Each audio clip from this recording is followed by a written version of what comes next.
स्वामी भक्त हो हा स्वामी संदेश पूर्ण मनापासून ऐका. दुर्लक्ष करू नका. ही सृष्टी स्वामींची आहे. स्वामींना ही सृष्टी अजून सुंदर करायची आहे. या पृथ्वीवरील मानवाचे जीवन सोपे व सुटसुटीत करायचे आहे. स्वामी भक्त हो आणि ह्या स्वामी हुकुमाचे पालन करण्यासाठीच संसाराच्या महापुरात उडी घेतली आहे. या पृथ्वीवर आलो आहोत. आपण स्वामींचे कार्य करण्यासाठी पृथ्वीवर आलो आहोत. आपल्याला फक्त आपल्या जीवनातील पात्र उत्कृष्ट करायचे आहे. पेढा कसाही किंवा कुठल्याही बाजूने खाल्ला तरी तो गोडच लागतो. त्याचप्रमाणे नामस्मरणही कसेही किंवा कुठेही केले तरी ते स्वामींना पोहोचतच. म्हणून बोला श्री स्वामी समर्थ, जय जय स्वामी समर्थ. असेच संदेश ऐकण्यासाठी आत्ताच व्हिडिओला लाईक करा व चॅनलला सबस्क्राईब करा. भाग्यवंत ठराल. अवधूत चिंतन श्री गुरुदेव दत्त. श्री स्वामी समर्थ. हे स्वामी राया, आमच्या जीवनात कोणतीही समस्या असू दे व कोणतीही अडचण असू दे, त्या सर्वांचे उत्तर तू स्वतःच आहेस. जेव्हा आम्ही तुला आळवतो तेव्हा तूच विविध लोकांच्या द्वारे आम्हाला मार्गदर्शन करतो, आम्हाला दिशा देतो आणि कर्मसंकेत देऊन समस्येचे निराकरण करतो. हे समर्था, तुझे आमच्यावर अनंत उपकार आहेत. तुझ्या उपकाराची परतफेड करण्याची आमची पात्रता नाही.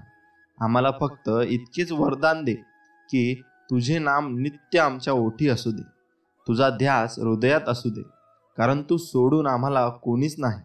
धन्यवाद स्वामी, अनंत कोटी धन्यवाद स्वामी.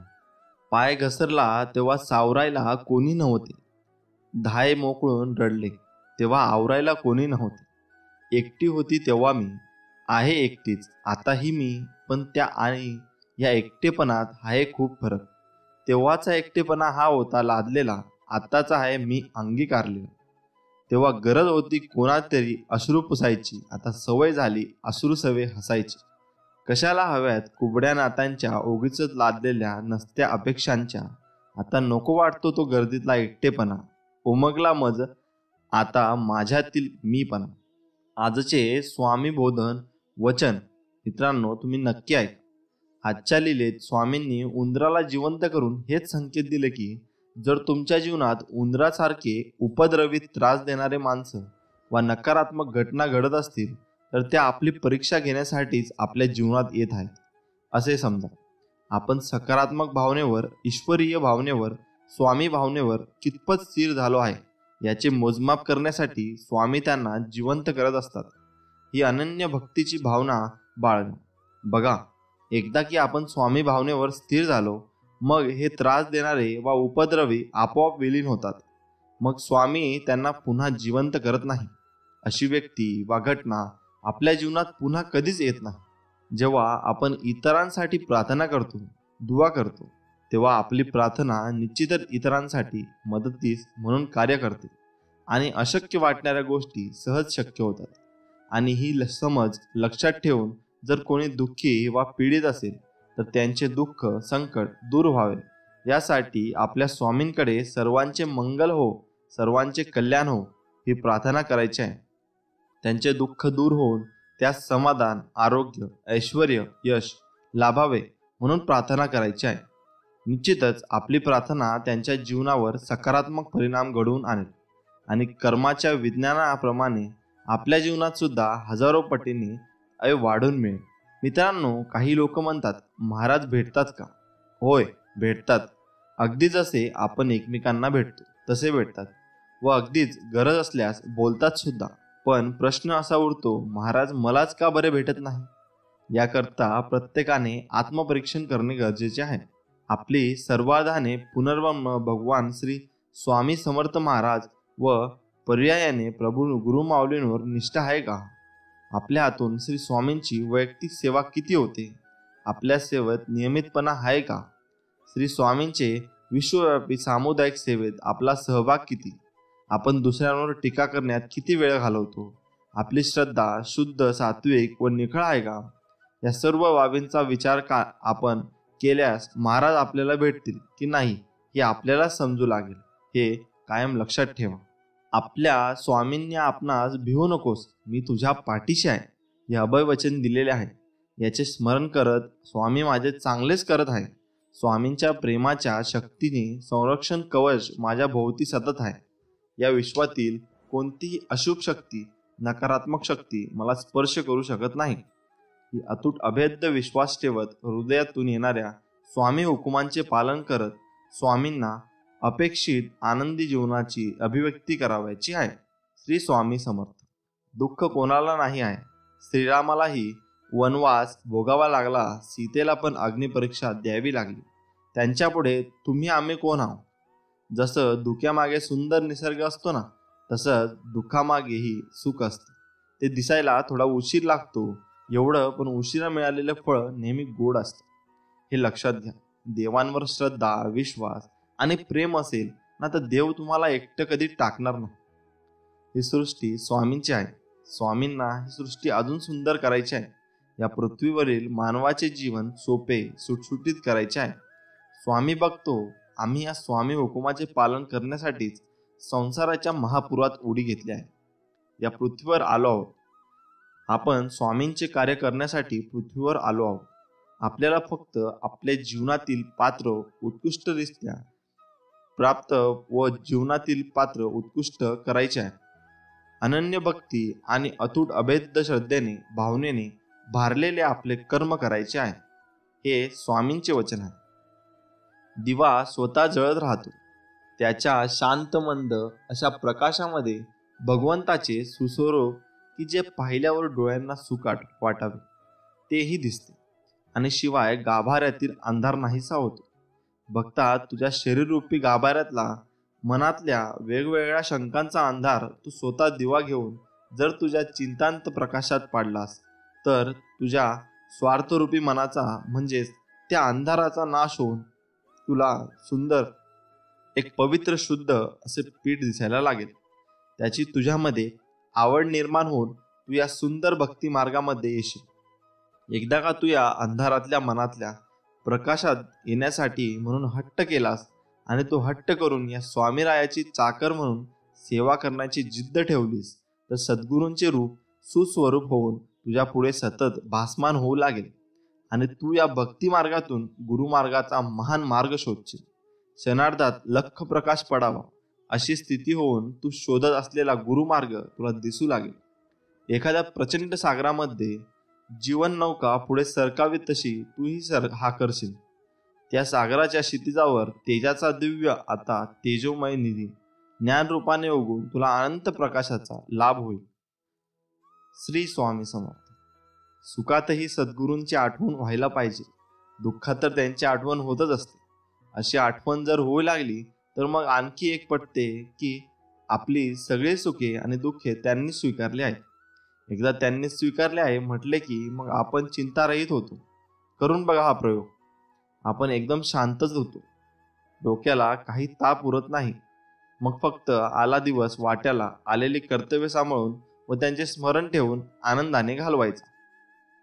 पिकलेले फळ हे 3 गुणांनी ओळखले जाते.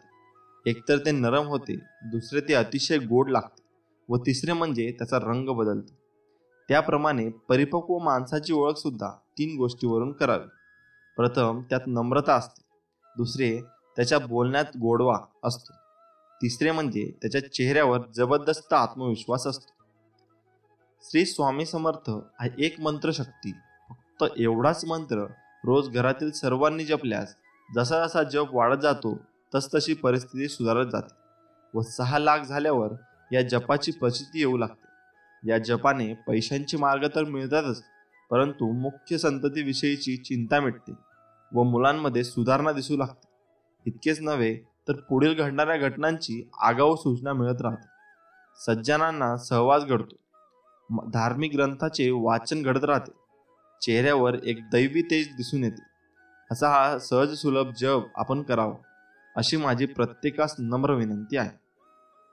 आयुष्यात स्वामी आले, त्यांच्याशी नाते जोडले, सेवेची संगत लाभली, मनाची भीती कमी झाली, जीवनाचे सार्थक झाले, कितीतरी चांगले सेवेकरी मिळाले. अध्यात्म काय असते थोडे थोडे समजू लागले. मन स्वामी नामात रंगून लागले. जीवनाचा प्रवास आनंदात सुरू झाला. पुढे काय होईल याची चिंता उरली नाही. जगी जन्म मृत्यू असे खेळ ज्याचा, हे लक्षात आले. अशक्य हे शक्य करणार कोण, हे जाणवू लागले.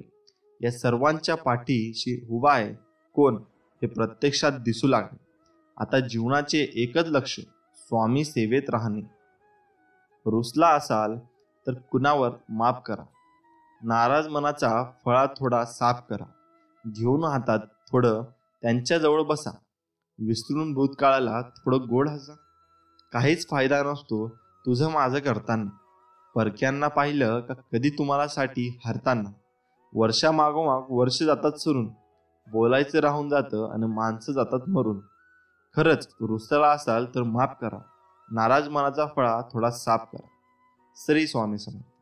जेव्हा अनन्य भक्ती प्रत्यक्षात कृतीत येते तेव्हा ती रूपांतर सेवेत, आणि जेव्हा स्वामींना असे पात्र शरीर भेटते तेव्हा स्वामी महाराज त्या शरीरामार्फत भक्तीचा प्रसाद वाटण्याचे कार्य सुरू करतात.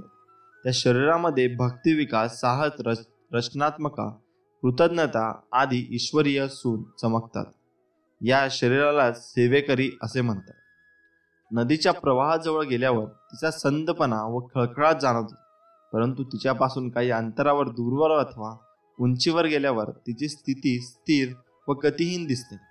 तसे स्वतःचा विसर पाडून पूर्ण त्यागमय केल्यावर आपले अस्तित्वच उरत नाही. जे दृष्टीने दिसते ते फक्त चमकणे. परावर्तित जीवनाची चमक व परप्रकाशीय उरते. अगदी असेच व्हावे लागते. आपण दुसऱ्यांच्या उपयोगी पडून स्वतःचे अस्तित्वच फक्त सद्गुण रूपात न ठेवता ते फक्त परावर्तित अथवा तेजात ठेवणे हीच त्याग या स्थितीची अवस्था होय. रोज रात्री झोपण्यापूर्वी स्वामींजवळ एकच प्रार्थना करा. स्वामीराया, हे घर तुमचे आणि मीही तुमचंच. जे ठरवाल, जे माझ्या भल्यासाठी, काहीही करा, पण मला विचलित होऊ देऊ नका. आणि जी सेवा करून घेताय त्यात खंड पडू देऊ नका. नकळत काही चुका होत असतील तर त्या चुकांना स्वामीराया आळा घाला. कोणाविषयी मनामध्ये द्वेष, तिरस्कार ठेवून देऊ नका. कोणाविषयी राग नको. सर्वांशी प्रेमाने राहण्याची बुद्धी द्या आणि कायम सर्वांच्या पाठीशी राहा. ज्या वेळेला आपण अंतर्बाह्य शुद्ध होतो तेव्हाच त्या प्रचंड शक्तीचा आपल्या ठिकाणी अथांग साठा होतो. गुरुदत्त हे नाव मुखात घेऊन त्या ठिकाणी चित्त गुंगून जाते. आपले जे जे काय आहे तसे पाहायला गेले तर ते आपले नाही, पण त्यांचे स्थान या चित्तामध्ये आपोआपच येऊ लागते. ही स्थिती वाढवायची असेल तर काही संयोजन आणि विशिष्ट प्रकारचा स्वार्थ सोडून सद्गुरूंच्या कृपाछत्रात या दत्त नामाची ज्योत तेवत असते. परंतु त्याकडे ते आपले नाही असे न पाहता त्यांचे ज्ञान प्राप्त करावे. मात्र त्यासाठी थोडा धीर हवा. त्यात ते स्मरणचित्तात जखडून टाकले पाहिजे. आणि अनुभूतीपर्यंत आलेली कष्टमय सेवा ही या दृष्टतेची कास धरून हळूहळू एके ठिकाणी नेम धरून मूळ भक्तीचे मर्म व आपल्या स्वतःच्या स्वधर्म जाणून घेऊन या जन्माचे मर्म ओळखण्याची तयारी हवी. ही तयारी म्हणजेच कोणतेही श्रम न करता अनुभूतीमधल्या स्थिर आसन आणि स्थिर मन यांची क्रिया प्रक्रिया लक्षात घेऊन पुढे वाढवावी. अनुभूतीच्या मार्गाने आणि दृढ निश्चयाने आसन स्थिर करून मनाची बैठक घालून ज्यावेळेस शरीराला स्थिरता प्राप्त करून दिली जाते तेव्हा त्यातून एक महान ज्ञान सविस्तर सांगितले जाते.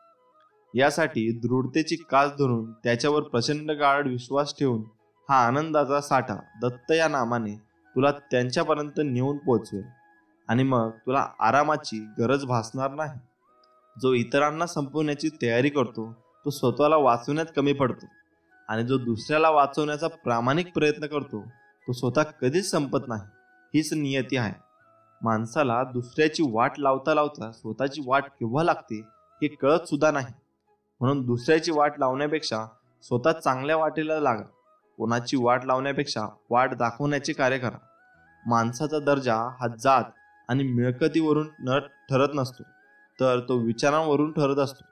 धर्म कोणताही असो, चांगला माणूस बना, कारण शेवटी हिशोब कर्माचा होतो, धर्माचा नाही. कर्म हे कोणाला सुटलेले नाही. कर्माचा बोध आणि त्याची मार्मिकता ही सर्व कळायला हवी. बोध हा बुद्धीला पटणाऱ्या गोष्टीचा होतो. बुद्धीला खरे तर काहीच पटत नसते. त्यासाठी ज्ञान होणे फार महत्वाचे आहे. आणि ज्ञान ज्या वेळेला बुद्धीला होते त्यावेळेला त्याच्यातील मार्मिकता म्हणजे खरे मर्म काय आहे हे कळायला लागते. आणि हे दोन्ही कळाले की आपोआप भक्ती मार्ग हा सुलभ आहे हे कळते. भक्ती आणि भजन करता करता हे सगळे समजायला लागते. म्हणून सगळ्यात महत्वाचे आहे बोध, कर्म आणि मार्मिकता. समस्या कोणतीही असू दे, तार्किक दृष्ट्या जरी तिथले समाधान दिसत नसेल तरी जिथे तर्क संपतो तिथे अतर्क्य अवधूत स्वामी रायाची सत्ता सुरू होते. ही समज ठेवून आपल्याला अतिशय श्रद्धेने आपले प्रयत्न प्रामाणिकपणे करत राहायचे आहे. बघा, निश्चितच समस्या सुटते आणि आपले मन स्वामींच्या प्रती धन्यवादाच्या भावनेने ओतप्रोत भरून जाईल. हे मना, संकटांना घाबरू नकोस, दुःखाला घाबरू नकोस. या संकटांना पाहण्याची कदाचित स्वामी तुझ्यातील विश्वासाची परीक्षा बघत असतील. म्हणून स्वामींवरील असलेला विश्वास अतूट ठेव. हा विश्वास अभेद्य ठेव आणि संकटांचा सामना करत स्वामींच्या परीक्षेत पास हो. स्वामींची केलेली कोणतीच सेवा कधीच वाया जात नाही. प्रत्येक सेवेचे फळ स्वामी महाराज देतात. काही वेळेस उशीर होईल, पण सेवेचे फळ हे मिळणार. निस्वार्थी वृत्तीने केलेली सेवा स्वामी माऊलींना खूप प्रिय असते. वेळ काळ कोणासाठी थांबत नाही आणि कोणालाही थांबवता येत नाही. कर्माचे भोग भोगूनच संपतात. भक्ती केल्याने संकट येणारच नाही असं कधी होत नसते, पण भक्ती करून संकटांचा वेग मात्र नक्कीच कमी करता येतो. जसं की जिथे हात जाणारा होता तिथे मात्र बोटावर निभावला. पण हे कळण्यासाठी स्वामी भक्तीत असावं लागतं हे मात्र तेवढंच खरं आहे. स्वामींवर आपली श्रद्धा विश्वास अतूट असला पाहिजे हे कायम स्वामी भक्तांनी लक्षात ठेवले पाहिजे. माणुसकी घरातील तिजोरी आहे, गोड शब्द घरातील धनदौलत आहे, शांतता घरातील लक्ष्मी आहे, आत्मविश्वास घरातील देवस्थान आहे, दुजाभाव विसरणे घरातील तेजस्वी समय आहे, पैसा घराचा पाहुणा आहे, गर्विष्ठपणा घराचा वैरी आहे, अहंकार घराचा सर्वनाश आहे, आतिथ्य घराची वैभव आहे, नम्रता घराची प्रतिष्ठा आहे, व्यवस्था घराची शोभा आहे, समाधान घराचे सुख आहे, सदाचार हा घराचा सुगंध आहे, चारित्र्य संपन्नता घराची कीर्ती आहे, प्रभूचा वास असा घराचा नेहमी आहे. कर्ज होईल असा खर्च करू नका, पाप होईल अशी कमाई करू नका, दुःख होईल असे बोलू नका, चिंता होईल असे जीवन जगू नका, रोग होईल असे खाऊ नका. जगा इतके की आयुष्य कमी पडेल, हसा इतके की आनंद कमी पडेल. काही नाही मिळाले तर नशिबाचा खेळ आहे, पण प्रयत्न इतके करा की परमेश्वराला देणे भागच पडेल. मित्रांनो, कठीण काळात सतत स्वतःला सांगा, अजून शर्यत संपलेली नाही, कारण मी अजून जिंकलेलो नाही. समुद्रातील तुफानापेक्षा मनातील वादळे अधिक भयानक असतात. लक्षात ठेवा, लोक उगवत्या सूर्याला नमस्कार घालतात, मावळत्या सूर्याला नाही. ध्येयासाठी आतोनात प्रयत्न करा. जगाने तुम्हाला वेडे म्हटले तरी चालेल, कारण वेडेच लोक इतिहास घडवतात आणि शिकलेली लोक तो इतिहास वाचतात. माणसाच्या जीवनातील संकटे ही यशाचा आनंद घेण्यासाठी आवश्यक आहेत. ज्या विषयीची तुम्हाला माहिती आहे त्या विषयावर कमी बोला आणि ज्या विषयाची माहिती नाही त्या विषयी मौन पाळा. मन ओळखणाऱ्यापेक्षा मन जपणारी माणसं हवीत, कारण ओळख ही क्षणभरासाठी असते तर जपवणूक आयुष्यभरासाठी. गोड मध बनणारी मधमाशी चावायला विसरत नाही, त्यासाठी सावधान राहा, कारण जास्त गोड बोलणारे पण इजा पोहोचू शकतात. परिस्थितीप्रमाणे बदलणारे मित्र सांभाळण्यापेक्षा परिस्थिती बदलवणारे मित्र सांभाळा. कधी जीवनात अपयश अनुभवायला मिळणार नाही. ₹1,00,000 जरी ₹1 कमी झाला तरी ते ₹1,00,000 होत नाही. तसेच तुम्ही आहात, मला 1,00,000 माणसे भेटतील पण ते 1,00,000 माणसे तुमची जागा घेऊ शकत नाही. एक पेन चूक करू शकतो, पण एक पेन्सिल कधीच चूक करत नाही, कारण तिचा पार्टनर खोडरबर तिच्या सोबत असतो. तो तिच्या सर्व चुका सुधारतो. म्हणून आयुष्यात आपला एक तरी विश्वासू मित्र असावा जो आपल्या चुका सुधारेल. जर गोडुरासारखे उडायचे असेल तर कावळ्यांची संगत मात्र सोडावी लागेल. आयुष्यात अशा लोकांना जवळ करा जे कुठल्याही परिस्थितीत तुमच्या सोबत मजबूतपणे उभे राहतील. कारण रिलेशन्समध्ये विश्वास आणि मोबाईलमध्ये नेटवर्क नसेल तर लोक गेम खेळायला सुरुवात करतात. माणूस स्वतःच्या चुकांसाठी उत्तम वकील असतो, परंतु दुसऱ्यांच्या चुकांसाठी सरळ न्यायाधीशच बनतो. दगडाने डोकेही फुटतात, परंतु जर त्याच दगडाची मूर्ती बनवली तर लोक त्यावर डोके टेकतात. जवळच्या माणसाचा स्वभाव जरी कितीही पुरेपूर माहीत असला तरी जगावेगळी समस्या उभी राहिली तर तो कसा वागेल हे सांगता येत नाही. या दोन गोष्टींमुळे जग तुम्हाला ओळखते. तुमच्याजवळ काहीच नसताना तुम्ही बाळगलेला संयम आणि तुमच्याजवळ सर्व काही असताना तुम्ही दाखवलेला रुबाब. जर तुम्ही प्रत्येक वेळेस नवीन चूक करत असाल तर नक्की समजा तुम्ही प्रगतीच्या मार्गावर आहात. मित्रांनो, जर जीवनात जिंकाल तर असे जिंका की जणू जिंकायची सवयच आहे, आणि हराल तर असे हरा की जिंकून कंटाळा आल्याने गंमत म्हणून हरलो आहे. सर्वात मोठी यश खूप वेळा सर्वात मोठ्या निराशेनंतर मिळत असते. हरला तरी चालेल, फक्त जिंकणारा स्वतःहून म्हटला पाहिजे, हा खेळ जीवनातील सर्वात कठीण खेळ होता. आपण चंदन असल्याची घोषणा चंदनाला कधीच करावी लागत नाही. त्याचा गंध वाऱ्याबरोबर आपोआपच पसरत जातो. घडून गेलेल्या गोष्टीचे दुःख करून आपण आपल्यालाच त्रास देतो. गेलेल्या गोष्टीकडे पाहत राहण्यापेक्षा पुढील मार्ग पाहावा. कदाचित परमेश्वराने आपल्याला यासाठीच डोळे मागे न देता पुढे दिले आहेत. पुन्हा जिंकायची तयारी तिथूनच करायची जिथे हरण्याची जास्त भीती वाटते. जितकी प्रसिद्धी मिळवाल तितकेच शत्रू निर्माण कराल, कारण तुमच्या प्रसिद्धीवर मरणारे कमी, जळणारे जास्त निर्माण होतील. प्रेमळ माणसेही इंजेक्शन सारखी असतात. हे तुम्हाला कधीच वेदना देतीलही, पण त्यांचा उद्देश तुमची काळजी घेणे हाच असतो. मनुष्य कितीही गोरा असला तरी त्याची सावली मात्र काळीच असते. मी श्रेष्ठ आहे हा आत्मविश्वास आहे, पण फक्त मीच श्रेष्ठ आहे हा अहंकार आहे. तुम्ही ठरवलेल्या ध्येयांवर जर लोक हसत असतील तर तुमची ध्येय खूप लहान आहेत हे लक्षात राहू द्या. जर शर्यत लावायचीच असेल तर स्वतःसोबत लावा, कारण जिंकलात तर स्वतः आत्मविश्वास जिंकाल, आणि जर हारलात तर स्वतःचा अहंकार हराल. शून्यालाही किंमत देतो येते, फक्त त्यापुढे एक होऊन उभे राहा. समुद्रातील संपूर्ण पाणी कोणत्याही जहाजाला बुडवू शकत नाही, परंतु जर त्या जहाजाने ते पाणी आत येऊ दिले न, ते जहाज बुडल्याशिवाय राहत नाही. अगदी तसेच जगातील सर्व नकारात्मक विचार तुम्हाला हरवू शकत नाही, जोपर्यंत तुम्ही त्यातला एकालाही तुमच्या मनात प्रवेश देत नाही. सगळे संपून गेले आहे जेव्हा असे आपल्याला वाटते, तेव्हा तीच खरी वेळ असते नवीन काहीतरी सुरू करण्याची. जर मोठे आणि यशस्वी व्हायचे आहे तर अपमान गिळायला शिका. जेव्हा उद्या मोठे व्हाल तेव्हा हीच अपमान करणारी लोक स्वतःचा मान वाढवायला तुमची ओळख सांगते. जीवनात तुम्ही काय कमवले याच्यावर कधीच गर्व करू नका, कारण बुद्धिबळाचा खेळ संपला की सगळे मोहरे आणि राजा एकाच डब्यात ठेवले जातात. जीवनातील सगळ्या समस्या देवाच्या भरोशावर सोडून चालत नाही. कुणास ठाऊक त्या समस्या सोडवण्याकरता देव तुमच्यावर भरोशावर बसला असेल. अडचणीत असताना अडचणींपासून दूर पळणे आणि अजून मोठ्या अडचणीत जाण्यासारखेच आहे. तुम्हाला तुमचे ध्येय गाठायचे असेल तर तुमच्यावर भुंकणाऱ्या प्रत्येक कुत्र्यावर थांबून दगड मारण्यापेक्षा नेहमी बिस्किट जवळ बाळगा आणि पुढे चालत राहा. जिंकणे म्हणजे नेहमी फक्त पहिला येणे असे नसते. एखादी गोष्ट पूर्वीपेक्षा जास्त चांगली करणे म्हणजे जिंकणे होय. आपला कोणी द्वेष करत असेल तर त्याला 3 पैकी एक कारण असते. 1. त्यांना तुमची भीती वाटते. 2. ते स्वतःचा द्वेष करतात. 3. त्यांना तुमच्यासारखे व्हायचे असते. एक छोटीशी मुंगी तुमच्या पायाला चावू शकते, पण तुम्ही तिच्या पायाला चावू शकत नाही. म्हणूनच जीवनात कुठलाच छोटे समजू नका, कारण जे ते करू शकते कदाचित ते तुम्ही पण करू शकत नाही. विचार असे मांडा की तुमच्या विचारावर कुणीतरी विचार केला पाहिजे. विश्वास हा खोडरबर सारखा असतो. तुम्ही केलेल्या प्रत्येक चुकींबरोबर तो कमी होत जातो. आजचा संघर्ष उद्याचे सामर्थ्य निर्माण करतो. विचार बदला, जीवन बदलेल. एकदा कर्तृत्व सिद्ध झाले की संशयाने बघणाऱ्या नजरा आपोआप आदराने झुकतात.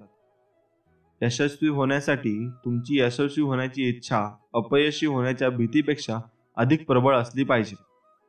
जर एखाद्याला फसवण्यात तुम्ही यशस्वी झाला तर तो माणूस मूर्ख आहे असे समजू नका. त्या माणसाच्या विश्वासातला तुम्ही पात्र नव्हता असा त्याचा अर्थ आहे.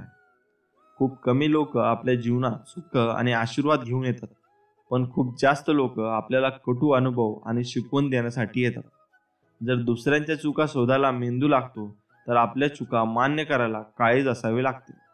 नेहमी एक स्पेशल म्हणून राहत, पण कोणाच्या जीवनात ऑप्शन म्हणून राहू नये. माझ्या मागे कोण काय बोलते याने मला काहीच फरक पडत नाही. माझ्यासमोर काही बोलायची त्यांची हिंमत नाही, यातच माझा विजय आहे. ठाम राहायला शिकावे. निर्णय चुकला तरी हरकत नाही. स्वतःवर विश्वास असला की जीवनाची सुरुवात कुठूनही करता येते. आयुष्यातील असंख्य समस्यांची फक्त दोनच कारणे असतात. एकतर आपण विचार न करता कृती करतो, किंवा कृती करण्याऐवजी फक्त विचार करत बसतो.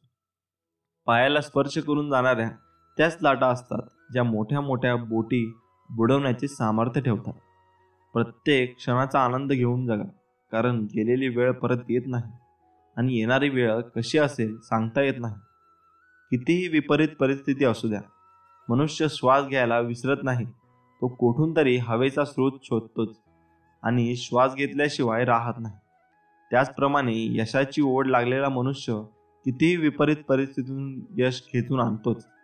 कोणत्याही संकटाशिवाय मिळणारे यश हा विजय ठरतो, पण अनेक संकटांशी सामना करून मिळालेला विजय हा इतिहास घडवतो. फुलपाखरू फक्त 14 दिवस जगते, परंतु ते प्रत्येक दिवस आनंदाने जगून प्रत्येक हृदय जिंकते. आयुष्यातील प्रत्येक क्षण हा अमूल्य आहे. तो आनंदाने जगा आणि प्रत्येक हृदय जिंकत राहा. ज्याने पावलोपावले जीवनात दुःख भोगले आहे, तोच नेहमी इतरांना हसू शकतो, कारण हसण्याची किंमत त्यांच्या इतकी कोणालाच माहीत नसते. आपल्या आयुष्यात येणारी माणसे ही झाडांच्या अवयवासारखीच असतात. काही फांदीसारखी जास्त जोर दिला की तुटणारी, काही पानासारखी अर्ध्यावर साथ सोडणारी, काही काट्यासारखी सोबत असून टोचत राहणारी, आणि काही मुळांसारखी न दिसताही सुरुवातीपासून शेवटपर्यंत साथ देणारी. जर तुम्ही पाहिलेले स्वप्न पूर्ण होत नसतील तर तुमच्या कामाची पद्धत बदला, तुमचे तत्व नाही. कारण झाड नेहमी आपली पानं बदलतात, मूळ नाही. आयुष्य हे नेहमी हार्मोनियम सारखे असते. सुखाच्या पट्ट्या पांढऱ्या, दुःखाच्या पट्ट्या काळ्या, पण गंमत म्हणजे दोन्ही एकत्र वाजवल्याशिवाय सुरेल जीवन संगीत निर्माणच होत नाही. जर आवडत्या व्यक्तीपासून मन दुःखी झाले तर हे वाक्य लक्षात ठेवा: दुःख महत्वाचे असेल तर त्या व्यक्तीला विसरा, आणि व्यक्ती महत्वाची असेल तर दुःख विसरा. आयुष्याचा पट हा बुद्धिबळासारखा असतो. इथे प्रत्येक जण अगोदर तुम्हाला खेळ शिकवतो, आणि एकदा तुम्ही या खेळात पारंगत झालात की प्रत्येक जण तुम्हाला हरवण्यासाठी खेळतो. स्वर्गात सर्व काही आहे, परंतु मृत्यू नाही. गीतामध्ये सर्व काही आहे, परंतु खोटे नाही. जगात सर्व काही आहे, परंतु समाधान नाही. आणि आज माणसामध्ये सर्व काही आहे, परंतु धीर नाही. आयुष्याच्या प्रवासात सर्व काही शिकलो. आधार कुणी देत नाही, परंतु धक्का द्यायला प्रत्येक जण तयार असतो. माझे म्हणून नाही, आपले म्हणून जगता आले पाहिजे. जग खूप चांगले आहे, फक्त चांगले वागता आले पाहिजे. चांगल्या लोकांना देव नेहमी त्रास देतो, पण त्यांची कधीच साथ सोडत नाही. आणि वाईट लोकांना देव खूप काही देतो, पण त्यांना साथ कधीच देत नाही. ध्यानात ठेवा, निराशावादी विचार ठेवल्याने कधीच यश मिळत नाही. सकारात्मक विचारसरणी असल्यास प्रगती होत राहते. जर नशीब काही चांगले देणार असेल तर त्याची सुरुवात कठीण गोष्टीने होते, आणि नशीब जर काही अप्रतिम देणार असेल तर त्याची सुरुवात अशक्य गोष्टीने होते. एवढं मात्र लक्षात ठेवा.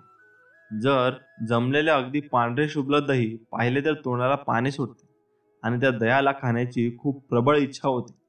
परंतु जर त्या दह्याला चमचा बुडवला तर ते दही मोडणार, थोड्याच वेळात पूर्ण पाणी पाणी होणार. हे आपल्याला चांगल्या प्रकारे माहीत असते. म्हणून दही मोडणार नाही याकरता जर दहीत मी चमचा बुडवलाच नाही, तर जर ते दही 1-2 दिवस तसेच राहिले तर ते आंबट होईल. आणखीन काही दिवस दह्याला तसेच ठेवले तर पूर्ण दही खराब होऊन जाईल. मग काय उपयोग त्या जमलेल्या दह्याच्या, पांढऱ्या शुभ्र मस्त लावलेल्या दह्याच्या? मग असाच विचार मनात आला, जीवनाचेही काही असेच आहे, नाही का? दह्यासारखेच मस्त जमलेले जीवन जगण्यासाठी नक्की आवडेलच, परंतु जर ते जीवन तसेच जमलेले राहिले तर त्यातील गोडी निघून जाईल, पूर्णतः पानसट होईल, पूर्णतः ते वायाच जाणार. त्यापेक्षा दररोज जीवनाचे दही नव्याने विरजायचे. जीवनाची गोडी चाखायला तर हवीच, जीवन जगायला तर हवेच. दिवसभर ते दही वेगवेगळ्या प्रकारे अनुभवायचे. कधी साखर मिसळावी, कधी मीठ मिसळावे, कधी दह्याला कोथिंबीर मिसळावे, तर कधी बुंदी मिसळावी, तर कधी कोणत्याही भाजीच्या ग्रेव्हीत मिसळावे, कधी मनसोक्त जेवण झाल्यावर ताक म्हणून प्यावे. मला ताकाचा आपल्या पाहिजे तितके पाणी सामावून घेण्याचा गुणधर्म खूप खूप आवडतो. प्रत्येक म्हणजेच कोणतीही अतिरेक झाला तर आयुष्य पानसटत होते. प्रत्येक दिवसाच्या जगण्याची कला आपल्याला वाढवता आली पाहिजे. पण एक नियम अगदी काटेकोरपणे पाळायचा. तो म्हणजे दह्याला पूर्ण संपवण्याच्या आधी दररोज थोडेसे विराजन बाजूला काढून ठेवायचे. उद्याचे दही लावायला. झोपण्यापूर्वी दिवसभरात जगलेल्या संपूर्ण क्षणाचे परत नव्याने दही विरहायचे. मला माहीत आहे की दररोज ही भट्टी जमेलच असे नाही. परंतु समजा कधी नासलेच किंवा कधी कडवटपणा आलाच तर नाउमेद न होता नव्याने सुरुवात करायची. मग त्याकरता जर दुसऱ्यांकडूनही विराजन मागावे लागले तरी पण त्यात कमीपणा मानायचा नसतो. मात्र दही रोजच्या ताजे लावायचे. जीवन कसे चवीने जगायचे. जीवनात फक्त स्वप्न फुकट पडतात. बाकी सगळ्यांसाठी किंमत मोजावी लागते. जीवनात कठीण परिस्थिती संघर्ष केल्यानंतर एक बहुमोल संपत्ती विकसित होते. ती म्हणजे आत्मविश्वास. जरी तुम्हाला यशस्वी होण्याची खात्री नसेल तरी संघर्ष करण्याची प्रेरणा नक्कीच असेल. एकदा काय एका श्रीमंत माणसाने एका संत श्रींना आपल्या घरी जेवण्याचे निमंत्रण दिले. परंतु त्या दिवशी एकादशी असल्याने संत श्रींना उपवास होता. त्यामुळे त्यांचे जाणे काही जमले नाही.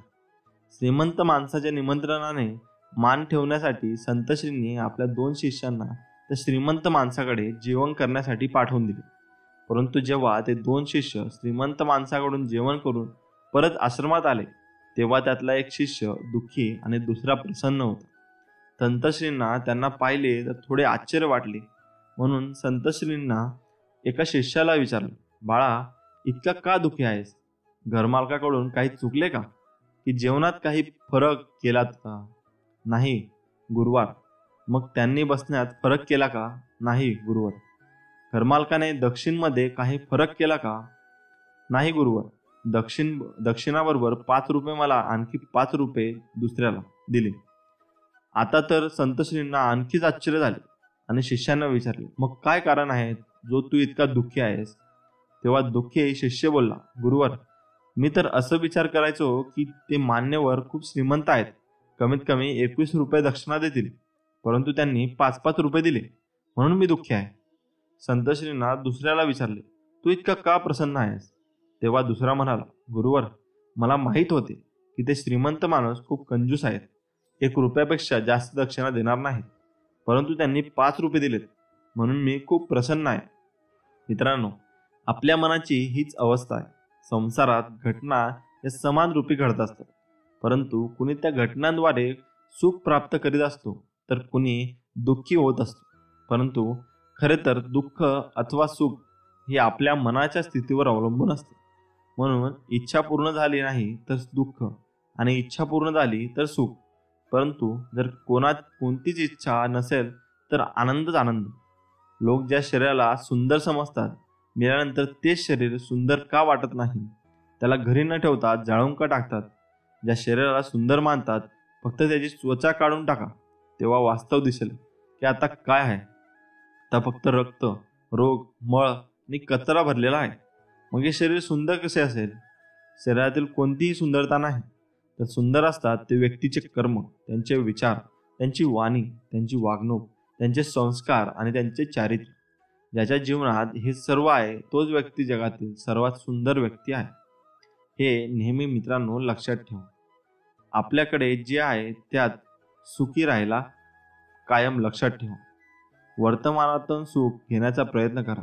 भविष्य खूप चतुर असतो, तो फक्त तुम्हाला आश्वासन देतो, मी नाही. खोट्या आशेला लावू नका. जर आशा धरून ती पूर्ण झाली नाही तर त्या वेदना फार कष्टदायक असतात, हे नेहमी लक्षात ठेवा. एकदा एका रक्त गोठवून टाकणाऱ्या कडाक्याच्या थंडीच्या रात्री एक खूप श्रीमंत माणसाला त्याच्या घरच्या रस्त्यावर एक गरीब म्हातारा व्यक्ती भेटला. त्या म्हाताऱ्या माणसाला श्रीमंत माणसाने विचारले, बाबा, तुम्हाला बाहेर थंडी वाटत नाही का? तुम्ही तर थंडीचे साधे स्वेटरही घातलेले नाही आहे. त्यावर तो गरीब म्हातारा म्हणाला, साहेब, माझ्याकडे गरम स्वेटर नाही आहे, पण मला या थंडीची सवय आहे.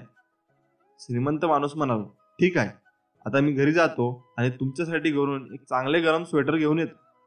आता आपल्याला थंडीपासून संरक्षण देणारे स्वेटर मिळणार. या विचाराने तो गरीब म्हातारा खूप आनंदित झाला आणि म्हणाला की साहेब, खूप उपकार होतील आपले. श्रीमंत माणूस घरी गेल्यावर काहीतरी दुसऱ्या कामात लागला आणि स्वेटरचे तो विसरूनच गेला. दुसऱ्या दिवशी सकाळी त्याला त्या गरीब म्हाताऱ्याची आठवण झाली. तसाच तो स्वेटर घेऊन गरीब म्हातारा रात्री ज्या ठिकाणी भेटला होता तिथे गेला. परंतु तो म्हातारा जीवघेण्या थंडीने कडकडून मरण पावला होता. श्रीमंत माणसाला त्याच्या शवाजवळ एक कागद दिसले. त्याने ते कागद उचलून त्यावर दिलेले शब्द वाचले. त्यात लिहिले होते, साहेब, माझ्याजवळ जेव्हा गरम कपडे स्वेटर नव्हते, माझ्याकडे तेव्हा थंडीविरुद्ध लढण्याची मानसिक शक्ती होती. परंतु साहेब, आज जेव्हा तुम्ही मला एक गरम स्वेटर देण्याचे आश्वासन दिले, तेव्हा आता माझी थंडीपासून संरक्षणासाठी एक छान गरम स्वेटर मिळणार या आशेने थंडीविरुद्ध लढण्याची माझी मानसिक शक्ती आता संपली आहे. तात्पर्य: जर एखाद्याला आपण दिलेला शब्द, आश्वासन, वचन पाळू शकत नाही तर ते देऊ नका. जरी दिलेला शब्द आपल्यासाठी महत्त्वाचा नसला तर तो दुसऱ्या एखाद्या व्यक्तीसाठी बरेच काही असू शकतो. आयुष्य हे गुलाबाच्या फुलासारखे असावे. कुस्करणाऱ्यालाही त्याने सुगंध द्यावे. हाताला न लागणाऱ्या स्वप्नांच्या मागे कधीतरी धावून पाहावे. जगणे अजूनही सुंदर वाटते. जर ताकात लोणी आहे तर चालेल, परंतु लोण्यात ताक नसावे. जर कोळशात हिरा आहे तर चालेल, परंतु हिऱ्यात कोळसा नसावा. जर पाण्यात बोट आहे तर चालेल, परंतु बोटीत पाणी नसावे. त्याचप्रमाणे जर राजकारणात मैत्री आहे तर चालेल, परंतु मैत्रीत राजकारण नसावे. दिवस कितीही त्रासदायक असले तरी भावना अबाधित ठेवाव्या लागतात. चेहरा बघण्यापेक्षा सदैव समोरच्याच्या मनात उतरून बघावे, कारण सुंदरता ही वयाच्या बरोबर संपत जाते. शेवटपर्यंत टिकतो तो माणसाचा स्वभाव. प्रत्येक माणसामध्ये गुणवत्ता आणि कमतरता दोन्हीही असतात. अंतर फक्त इतकंच असतो, जो पारखून घेतो त्याला गुणवत्ता दिसते आणि जो तपासून बघतो त्याला कमतरता दिसते. आयुष्य जगणं असताना खरे तर बसच्या वाहकासारखे राहता आले पाहिजे. दर दिवशी वेगवेगळ्या प्रवाशांची सोबत असते, परंतु प्रत्यक्षात कुणीही सोबत नाही आहे. प्रवास रोजचाच आहे, परंतु आपल्याला प्रत्यक्षात कुठेही जायचे नाही. ज्या बसमधून आपण प्रवास करतो तीही आपली नाही आहे. बॅगेत असलेले पैसेही आपले नाही आहेत. काम संपल्यावर सगळे काही सुपूर्द केले की झाले. एक दिवस असा उगवेल की तुम्ही जीवनात जे काही करायचे आहे ते करण्यासाठी वेळच उरणार नाही. म्हणून जे काही करायचे ते आत्ताच करा. कुणाच्या बोलण्याच्या किंवा लिहिण्याच्या शब्दात चुका शोधू नका, कारण त्या शब्दांपेक्षा त्यांच्या भावना अनमोल असतात. शब्द ठरवता येतात, भावना ठरवून येत नाही. स्वप्न तर फुकटच असतात, फक्त त्यांना पाठलाग करीत असताना किंमत मोजावी लागते. जर नाही बनता आले कुणाचे सूर्य, तर लहानसा काजवा तरी बनावे. इतका उजेड पुरेसा असतो अंधारातले शिखर गाठायला. प्रत्येक प्रयत्नांमध्ये जिंकता तर येत नाही, परंतु प्रत्येक प्रयत्नांमधून लढण्याचे कौशल्य नक्की शिकता येते. प्रयत्न करूनही चुकला तरी चालेल, परंतु प्रयत्न करण्यास कधीही चुकू नये, कारण हिंमत नाही तर किंमत नाही, विरोधक नाही तर प्रगती नाही. आपण तोंडाने काही गोष्टी कितीही खोट्या बोललो तरी पण खरे काय आहे हे आपलेच डोळे सांगून जातात. जेव्हा आपल्याला सगळे काही संपले आहे असे वाटले, तीच वेळ खरी असते नवीन सही सुरुवात करण्याची. जसे थंड पाणी आणि गरम इस्त्री कपड्यावरून सुरकुत्या मिटवून टाकतात, अगदी तसेच शांत डोके आणि उबदार मन जीवनातील चिंता मिटवतात. जर दिव्याने दिवा लावत गेले तर दिव्याची एक दीपमाळ तयार होते. जर फुलाला फूल जोडत गेले तर फुलांचा एक हार तयार होतो. आणि जर माणसाला माणूस जोडत गेले तर माणुसकीचे एक सुंदर नाते तयार होते. मित्रांनो, जीवनात नाते खूप महत्त्वाचे असते. समाजात वावरताना प्रत्येक पावलावर आपल्याला एक नाते मिळते.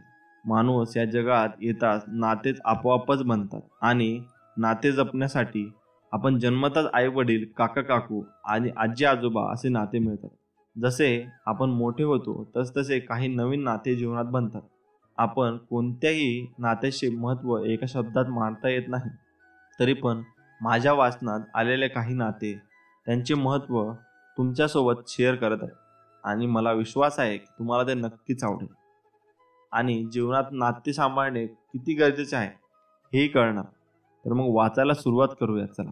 आई वडील, सर्व काळातील सर्वश्रेष्ठ असे मानवीय नाते, पंचमहाभूतांच्या पलीकडचे 6वे महाभूते, आपले घरचे जिवंत देव, तीर्थाचे सागर, स्नेहाचे आगर, आपल्या मुलामुलींसाठी स्वतःचे आयुष्य विसरणारी त्यागाची मूर्ती.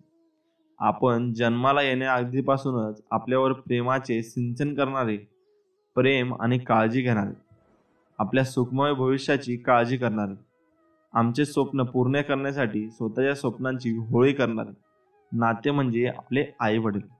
काका काकू, आई वडिलांच्या नंतर दुसरे नाते म्हणजे आई वडिलांचे धाकटे भाऊ आणि सून आणि आमचे काका काकू. आई वडिलांच्या नंतर त्यांची कमतरता न भासू देणारे प्रेमाचे सागर, सरिता, निर्मल प्रेम करणारे काका काकू. आजी आजोबा, वडिलांचे आई आबा आणि आईचे आई बाबा म्हणजेच आमचे आजी आजोबा.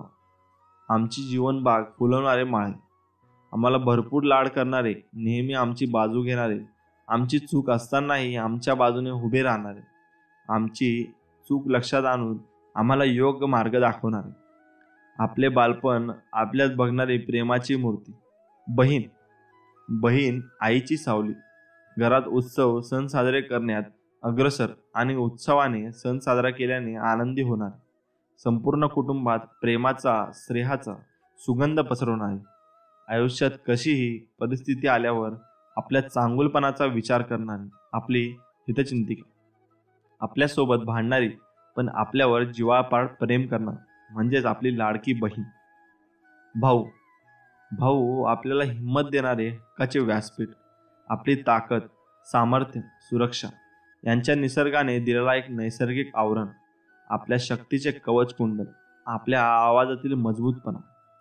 गुरुजन, गुरुजी, गुरुजी आपल्या आयुष्याचे शिल्पकार, आपल्या आयुष्याचा प्रकाश, आपल्या आयुष्यातील अज्ञान दूर करून ज्ञानाचा प्रकाश पसरून आपले भवितव्य घडणारे व्यक्ती म्हणजे गुरुजी. सासू सासरे, सासू सासरे म्हणजे जणू आपले आई वडील, जन्म न देताही जीवनाच्या प्रत्येक पावलांवर आई वडिलांची अनुभूती देणारी स्नेहाची मूर्ती. सासू सासरे म्हणजे जणू आपल्या आई वडिलांची प्रतिरूपेच. आत्या आणि मामा, आई वडिलांची त्या नात्याची ओळख करून देणारे सौजन्य मूर्ती म्हणजे आत्या आणि मामा. मामा, मामा म्हणजे मानवीय जीवनाचे एक मनोरम नाते. जेव्हा दोन मा आई एकत्र येतात तेव्हा एक मामा तयार होतो. मा प्लस मा म्हणजेच मामा, आपल्या लग्नाचा विधिवत साक्षीदार. मामी, मामी म्हणजे आपल्या आयुष्यात आपल्या मान सन्मानाची प्रारब्ध करती, बालपणात आपली आईसारखी सेवा करणारी. दाजी, दाजी म्हणजे आपल्या आदरभावाचे शिखर, आपले आदर्श, आपले जीवन दर्शक. साडू, साडूचे नाते म्हणजे जरी एकाच आईचे दूध नाही पिलेलं नसलो तरी पण चिरतरुण बंधुत्वाची आपुलकी निर्माण करणारे एक अनोखे नाते. वडिलांच्या संपत्तीत वाटा न मागणारा भाऊ. मेव्हणी, आपले आयुष्यभर खेळकर करणारी प्रेम सरिता, आपले सासरचे वास्तव्य रमणीय करणारी एक हर्षवर्धिनी. मावस भाऊ बहीण, बहीण भावाच्या नात्यातील आपुलकी ममतेचा बोनस, बहिणीची भावाची उणीव करून काढणारे समर्थ पर्याय. मेवना भाऊ बहीण, नात्यात खेळकरपणा प्रेरणाऱ्या तिफणी, भट्टा मस्करीतून आपली प्रेमाचा आविष्कार करणारे जिवलग. भाचे आणि भाची, आपल्या संस्कृतीचे भान देणारे स्नेहाचे ताट, आपल्या दानशुराप्रमाणे शोभा वाढवणारे ठिकाण म्हणजे भाचा भाची. पुत्र, भविष्याचा प्रकाश, अस्तित्वाचा अर्थ, वंशाचा कुलदीपक, कुटुंबाचा उद्धारक, म्हातारपणाची काठी, जीवनाचा आधार, आपले बालपण ज्याच्यात बघतो तो म्हणजेच पुत्र.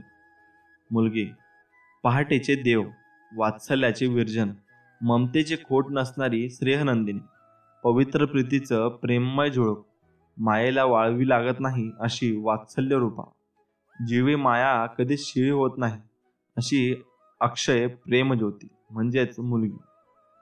नातवंडे, दुधावरची साय, जीवनाच्या उतारावरती रमणीय बगीचा, शेवटपर्यंत आयुष्याची गोडी टिकून ठेवणारे मधुगट म्हणजे नातवंडी. मित्र अथवा मैत्री, भगवंताचे वरदान, रक्ताच्या नात्यालाही लाजवणारे चिरंतर नाते, विश्वासाची आधारशिला, स्वतःचेच प्रतिरूप म्हणजेच मित्रमैत्री. शेजार धर्म, मानवी मूल्यांच्या तीव्र रूप, आपल्या संस्कृतीचा संधिप्रकाश, आपल्या सौख्याचा आलेख टिपणारी स्पंदने म्हणजेच शेजार धर्म. शिष्य आपल्या कर्तृत्वाचा कळस आणि आपल्या कौशल्याची किरणी. खरोखर माणूस नाते जपतो का? जो नाते जपतो तो खरा माणूस. नात्यांना जोपासणारा माणूस जणू पिसारा फुललेला मोरच, नाही का? मित्रांनो, नाते जपा, नाते टिकवा, माणूस म्हणून जगूया. आयुष्यातील हे क्षण पुन्हा पुन्हा मिळणार नाहीत हे कायम लक्षात ठेवा. जर जीवनात काही शिकायचे असेल तर कठीण परिस्थितीतही शांत राहणे शिका. जीवन हे अगदी चित्रासारखे आहे. मनासारखे रंग भरले की ते फुलासारखे खुलून दिसते. एखाद्याच्या जीवनात चुका शोधाव्यात, परंतु मस्करी म्हणून नाही, तर त्या दुरुस्त व्हाव्यात म्हणून. जेव्हा लोकांना आपली प्रगती सहन होत नाही तेव्हा ते आपली बदनामी करायला सुरुवात करतात. हे कायम लक्षात ठेवा. तुम्ही आज अनुभवलेला वेदना तुमची उद्याची शक्ती आहे. पतंग आणि जीवनात एक समानता असते. उंचीवर असेपर्यंत कौतुक आणि किंमत असते. जर उत्पन्न जास्त नसेल तर खर्चावर, आणि जर माहिती जास्त नसेल तर शब्दावर नियंत्रण पाहिजेच. लोक ज्यांना अगोदर नावे ठेवतात नंतर त्यांनाच मुजराही करतात. सुखाच्या दिवसात गळ्यात गळा घालून फिरणारी माणसे संकटाच्या दिवसात कुठे गायब होतात जेवत जाणे. संकटे टाळणे माणसाच्या हाती नसते, परंतु संकटांचा सामना करणे माणसाच्या हातात असते. कारण जीवन हा एक पाण्याचा प्रवाह आहे. जर समुद्र गाठायचा असेल तर खास खळगे पार करावेच लागतील. माझ्या आयुष्यातून गेलेल्या लोकांनो, चुकी तुमची होती की माझी आता हे महत्त्वाचे राहिले नाही. मला नाते निभवता आले नाही ना, तर ते नाते टिकावे म्हणून तुम्हीही काहीच प्रयत्न केले नाही. ज्याला इतरांची काळजी असते त्याची काळजी देवाला असते. जर जीवन जगायचे असेल तर पाण्यासारखे जगा. कुणासोबतही मिळामिसळा, एकरूप व्हा, परंतु स्वतःचे महत्त्व कमी होऊ देऊ नका. जगाला काय आवडते ते करू नका. जर तुम्हाला काय वाटते ते करा. स्वतःला कधीही कुणापेक्षा कमी समजू नका व कुणापेक्षा श्रेष्ठही समजू नका. कारण स्वतःला कमी समजल्याने आत्मविश्वास कमी होतो आणि श्रेष्ठ समजल्याने अहंकार निर्माण होतो. मौनात दडलेले अर्थ आणि शांततेत लपलेला आवाज सगळ्यांना समजत नाही. जेव्हा संपूर्ण जग म्हणत असते पराभव मान्य कर, तेव्हा आशेची झुळूक हळूच कानात सांगते पुन्हा प्रयत्न कर. लहानशा जीवनात खूप काही पाहिजे असते, परंतु जे पाहिजे तेच मिळत नसते. असंख्य चांदण्यांनी भरून सुद्धा आपले आकाश मात्र रिकामेच असते. हव्या असलेल्या सगळ्या गोष्टी माणसाला मिळत नसतात, परंतु न मिळणाऱ्याच्या गोष्टीच माणसाला का हव्या असतात? जर वृत्ती स्वच्छ आणि उद्दिष्ट योग्य असेल तर कोणत्या ना कोणत्या रूपात भगवंत मदत करतोच. आपण एकटेपणाला नेहमीच घाबरतो, परंतु त्या एकटेपणातच आपण खूप काही शिकतो. आलेला राग थोड्या वेळाने चालली जातो, परंतु तुम्ही रागात टोचून बोललेले शब्द समोरच्याच्या खूप दुखवतात आणि यामुळे खूप वर्षाचे संबंधही खराब होऊ शकतात. राग आहे तोवर शांत बसा. राग गेला की मग समोरच्याची बोला. सगळे काही बरोबर होईल. मोठे यश मिळवण्यासाठी लहान प्रयत्नाने सुरुवात करा. मित्राला सुद्धा तेवढेच सांगावे जेवढे तो सांभाळू शकतो. भूतकाळ आणि वर्तमान काळ माहीत असलेला मित्र जर उलटला तर तुमचे भविष्य बिघडू शकतो. जीवनात खूप लोक येतात आणि जातात, परंतु जे आपले असतात ते नेहमी आपल्या सोबतच राहतात. आपल्या जीवनात प्रगती व यश मिळवण्यासाठी दोन गोष्टी खूप महत्त्वाच्या असतात. एक म्हणजे आपली कोणी स्तुती केली तरी भारावून जाऊ नका, आणि दुसरी म्हणजे आपली जर कोणी निंदा केली तर आत्मविश्वास गमावू नका. आयुष्य मनसोक्त जगून घ्या, बाकी नशिबावर सोडा. रात्री फुलांनाही माहीत नसते की उद्या आपल्याला मंदिरात जायचे आहे की स्मशानात. नात्यांच्या बाजारात नेहमीच तीच माणसे एकटी पडून जातात जी मनाने पूर्णतः स्वच्छ असतात. रक्ताचा एकही थेंब न सांडवता रक्त बंबाळ करतात ते शब्दच असतात. झाले गेले विसरून जावे. जे झाले तो भूतकाळ होता, ते विसरून आजचा दिवस नव्याने सुरू करा. वर्तमानात येऊन भविष्याचा वेध घ्या. तुमची पावले नवीन दिशेने वाळवा. तुम्हाला वाट निश्चितपणे सापडेल. मानवी जन्म हा चालत राहण्यासाठी आहे. पडणे, धडपडणे हा तर निसर्गाचा नियमच आहे. ज्याने आपल्याला जन्म दिला तो आपल्याला पडू देणार नाही, आणि आपल्या जीवनाच्या पतंगाची दोरी त्याच्यात हातात आहे. ही दोरी कधी तो ओढतो तर कधी हलकी करतो. आपल्या आयुष्याचा सूत्रधार असलेला तो या लपाछपीच्या खेळात सतत आपल्यावर लक्ष ठेवून असतो, सतत वावरत सावरत असतो. म्हणून चालत राहा. अगदी एकटे असाल तरी सुद्धा निर्भयपणे चालत राहा. आपल्याला मिळालेले हे आयुष्य खूप सुंदर आहे. हे अधिक सुंदर करता आले पाहिजे. जीवनाच्या या पाऊलवाटेवर कधी हिरवळ तर कधी वाळवंट, कधी खाचक खळगे तर कधी खोल दरी असणार. परंतु त्यावेळी हिरवळीतून चालताना आपल्याला जो आनंद आला तोच आनंद वाळवंटातून चालताना अनुभवता आला पाहिजे. फक्त फुलांवरूनच नाही तर काटेरी कुंपणामधून जाण्याची मानसिक असावी लागते. कारण जीवनात येणारी प्रत्येक अडचण आपले वाईटच करून जाते असे नाही, तर कधी कधी ती आपल्याला काहीतरी देऊन जाते. आयुष्य कसे जगायचे ते शिकवून जाते. आयुष्याचा अर्धा पेला भरलेला आहे म्हणून समाधान मानावे, की अर्धा रिकामा आहे म्हणून दुःखी कष्टी व्हावे. कष्टाची जाणीव होऊ नये म्हणून जीवन गाणे गातच राहावे. झाले गेले विसरून जावे आणि पुढे पुढे चालावे. मोठे मोठे अंकांची आकडेमोड करणारा माणूस नात्यांच्या गणितामध्ये अपयशी ठरतो. शांत डोक्याने कुठल्याही प्रश्नावर विचार केला तर तो गोंधळताच उत्तर मिळू शकते. गोंधळलेल्या अवस्थेत बरोबर येणारा उत्तर सुद्धा गोंधळते. संवाद संपला की नाते संपते. म्हणून बोलून बघा, कदाचित तुम्हाला हरवलेले उत्तर सापडतील. लाचारी आणि खोटे बोलून मित्रता करण्यापेक्षा खरे बोलून शत्रुत्व स्वीकारा, म्हणजे विश्वासघात तरी होणार नाही. अशा माणसाबरोबर राहा जी वेगवेगळ्या ध्येयाबद्दल बोलतात. अशा माणसाबरोबर नाही जे इतरांना माणसाबद्दल बोलतात. कधी कधी अपमान सहन केल्याने कमीपणा येत नाही आणि उलट आपले सामर्थ्य वाढते. जगण्यातील बेफिकरपणाच आयुष्यातील चिंता कमी करत असतो.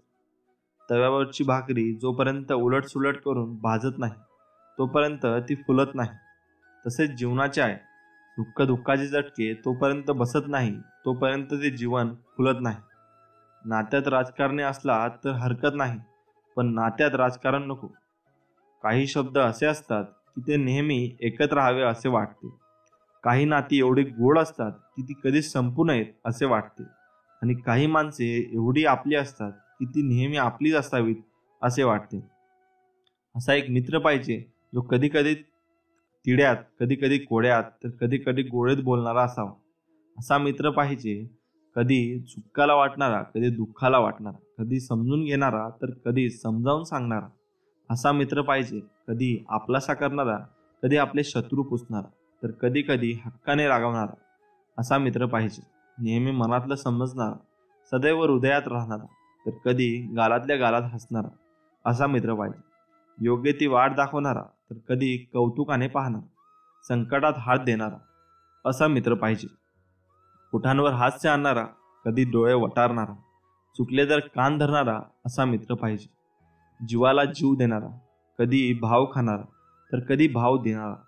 असा मित्र पाहिजे कधी तिखट बोलणारा, कधी तिखट वागणारा, कधी गोडी लावणारा.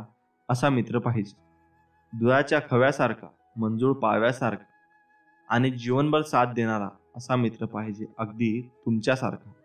कोणाला भीती असते परमेश्वर बघत आहेत, तर कोणाला आशा असते परमेश्वर बघत आहे. 1 कोटी रुपयांचा हिरा अंधारात हरवला, त्याला शोधण्यासाठी 5 रुपयांची मेणबत्ती उपयोगी आहे. एखाद्या गोष्टीचे महत्त्व त्याच्या किमतीवर नसते, तर तिच्या योग्य वेळी येणाऱ्या उपयोगावर असते. प्रत्येक फूल देवघरात वाहिले जात नाही, तसेच प्रत्येक नाते ही मनात जपली जात नाही. मोजकीच फुले असतात देवाच्या चरणी शोभणारी, तशी मोजकीच माणसे असतात क्षणोक्षणी आठवणारी. नाही तयार होतात तेच खूप आहे. सर्व आनंदी आहेत हेच खूप आहे. दरवेळी प्रत्येकाची सोबत होईल असे नाही, एकमेकांची आठवण काढत असतो हेच खूप आहे.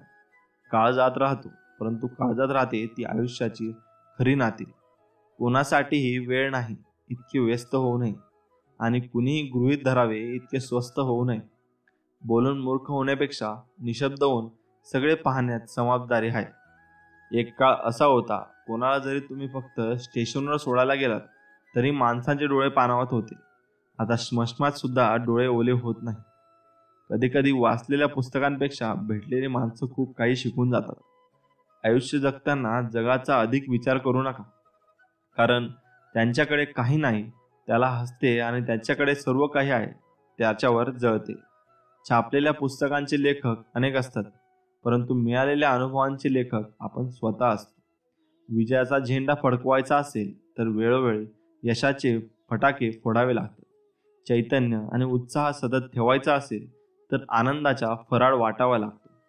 जीवनात झालेला त्रास विसरून जा, परंतु त्यातून मिळालेला धडा जीवनभर लक्षात ठेवा. जीवन जगत असताना, सामाजिक, पारिवारिक जबाबदारी पार पडत असताना, सगळ्या धगधगीत प्रत्येक माणूस आनंदाला शोधत असतो. सगळ्यांना आनंदी राहायचे असते.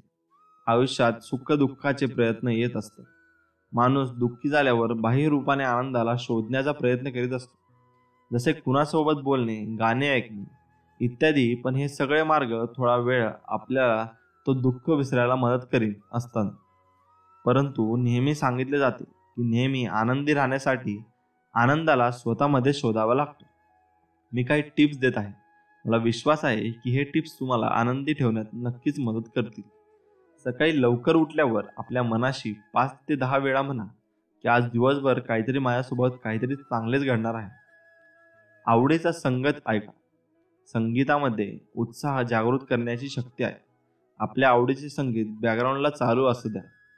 आपल्या आवडीचे गाणे परत परत ऐकत राहा, गुणगुणत राहा. समोरच्या व्यक्तीतील चांगल्या गोष्टी दाखवून त्याला प्रोत्साहित करा. स्वतःबद्दल खूपच कमी बोला. आयुष्यात विनोदाला महत्त्वाचे स्थान द्या. कोणत्याही वातावरणात मोकळेपणाने आणण्यास तो खूपच मदतगार ठरतो. आठवड्यात 1-2दा आवडीचे फूल आणा आणि त्याला कार्यालय अथवा घरात योग्य ठिकाणी ठेवा. छोटेसे एखादे चांगल्या विचारांचे पुस्तक स्वतःजवळ ठेवा आणि एखादा विचार घेऊन त्यावर मनन चिंतन करा. चिडचिडेपणा, डोक्याला आढ्या पाडणारा स्वभाव बदलून टाका. लहान मुलांमध्ये मिसळा आणि काही वेळ त्यांच्या सारखेच होऊन वावरा. जास्तीत जास्त शुद्ध हवा शरीरात जाईल याची काळजी घ्या. दीर्घ श्वसन करा. स्वतःच्या चांगल्या कपड्यातील हसणाऱ्या चेहऱ्यांचे फोटो असा ठेवा की सतत त्यावर आपली दृष्टी जाईल. एखाद्या मंदिरात, बागेत अथवा नैसर्गिक वातावरणाच्या ठिकाणी प्रसन्न अनुभवत 10-15 मिनिटे घालवा. नकारात्मक शब्दांचा वापर पूर्णपणे टाळून उत्साहपूर्ण चांगल्या शब्दांचा वापर रोजच्या संभाषणात करा. 5 वर्षाचे बाळ एका दिवसात साधारणतः 500 वेळा हसत असते, तर तो मोठा माणूस साधारणतः इकडून तिकडून 15 वेळा. यामुळे तणाव वाढत जातो. याकरता अधिक आनंद व्यक्त करण्याची संधी निर्माण करा. शरीरातील 83% संवेदना या डोळ्यांच्या माध्यमातून होत असतात. याकरता भोवतालचे वातावरण प्रसन्नपूर्वक आणि प्रकाशयुक्त ठेवा. स्वतःला नेहमी कामात किंवा आपल्या एखाद्या छंतात गुंतवावे. म्हणतात ना, रिकामे मन शैतानाचे घर असते. सतत काहीतरी करत राहा. कायम मनाला शांत आणि प्रसन्न राहण्याची सूचना करा. भूतकाळातील घटना आठवून मन खिन्न करू नका. भूतकाळ पळून गेला, भविष्यकाळ ठाऊक नाही याची चिंता करू नका. वर्तमानातील प्रत्येक क्षण आनंदात जगा. जीवनातला प्रत्येक क्षण हा परत परत येत नसतो. मित्रांनो, असं खूपदा होतं की आपण आपल्या माणसावर हक्क दाखवण्याचा प्रयत्न करतो. अर्थात माणूस आपलं आहे, म्हणजेच आपला त्याच्यावर तितकाच हक्क आहे असं आपल्याला वाटतं. पण तसं नसतं. समोरच्या व्यक्तीला ते एखाद्या वेळेस वाईट सुद्धा वाटू शकते. पण कधीतरी समोरच्या व्यक्तीला त्याचं ओझं किंवा त्याच्या वैयक्तिक आयुष्यात केलेली ढवळाढवळ वाटू शकते. हक्क त्याच्या वैयक्तिक आयुष्यात केलेली ढवळाढवळ, हक्क, अधिकार गाजवणे कधीच चुकीचं नसतं. कारण हक्क तिथेच गाजवता येतो जिथे प्रेम असतं. पण जर समोरच्या व्यक्तीला त्याचं ओझं वाटणार असेल किंवा आपल्याला अपेक्षांमुळे त्याच्या स्वातंत्र्यावर दबाव येणार असेल, तर असा हक्क न गाजवलेला कधीही चांगला नाही का? कारण हक्क गाजवण्यापेक्षा नातं खूप महत्त्वाचं असतं. आणि जर तुमचं नातं आणि प्रेम घट्ट असेल तर हक्क गाजवण्यात असलेली काळजी, प्रेम समोरच्या व्यक्तीला न सांगताच समजते. हे मात्र नक्कीच आहे. जिथे असे गरज तिथेच बोलू. जास्त नाही पण थोडं मोजकच बोलू. सुख दुःखाच्या वेळेला बोलणं थोडं वाटून घेऊ. जास्त नाही पण थोडं मोजकच बोलू. व्यस्त असणार जीवन थोडं बाजूला ठेवू. जास्त नाही पण थोडं मोजकच बोलू. मोबाईलच्या युगात नाते जरा सांभाळून ठेवू. जास्त नाही पण थोडे मोजकच बोलू. विसरत चालले सर्व एकमेकांच्या आवडी निवडू. तेच होते जवळचे, ते पण आपण लक्षात ठेवू. जास्त नाही पण थोडे मोजकेच बोलू. भूतकाळ पण जरा आपण आरशात बघू. विसरून जाऊ सारे वाद, मिळून मिसळून राहू. या व्यस्त जीवनात जास्त नाही, पण थोडं मोजकेच बोलू. मित्रांनो, चांगलं नाही असं खूप बोललं गेलं. तेव्हा मी हा विचार केला, मला तर मी योग्य वाटतो, मग समोरच्याला चुकीचा का वाटतो? तेव्हा मनातून आवाज आला, समोरच्याला आपल्या काही गोष्टी स्वीकारता आल्या नाही की तो आपल्याला चुकीचं ठरवत असतो. बाकी काही नाही. तो ज्या ज्या जागी योग्य असतो, त्याच्या नजरेने, त्याच्या मनाने ठरवलेलं तेच खरं असतं. त्यांच्यासाठी दोन बाजूतील एक बाजू नेहमी ठळक असते, दुसरी धूसर असते. आपण दोन्ही बाजू बघितल्या की हे समजतं की तो त्याला योग्यच वाटत असतो. म्हणून दरवेळी समोरचा चुकीचा आणि आपण बरोबर आहोत असं वाटतं. हे कायम लक्षात ठेवा. मित्रांनो, ज्यांना आपले विचार वटत नसतील त्यांना प्रत्युत्तर देत बसू नका. कारण गढूळ पाण्याला ढवळता बसण्यापेक्षा त्याला शांत राहू द्या. गाळ आपोआपच खाली बसत असतो. पैसा, सत्ता, प्रतिष्ठा यापेक्षाही सर्वात मोठी ताकद आहे ती म्हणजे आपल्या मनाची शक्ती. मन थाऱ्यावर नसेल तर अन्य कोणतीच गोष्ट काहीच कामाची नाही. आपल्या जीवनाचा ताबा आपल्या हातात असणे हीच सर्वात मोठी पॉवर आहे.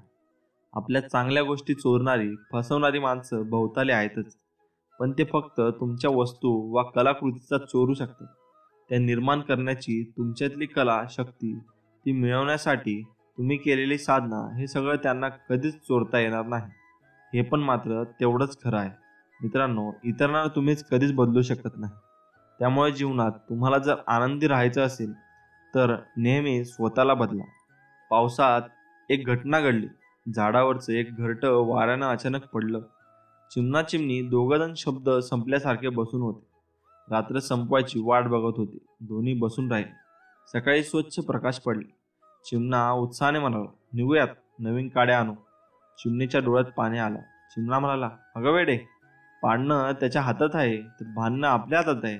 आणि मदतीची वाट बघायला आपण माणसं थोडेच आहोत. चल निघूया. आणि त्यांनी आकाशात उंच झेप घेतली.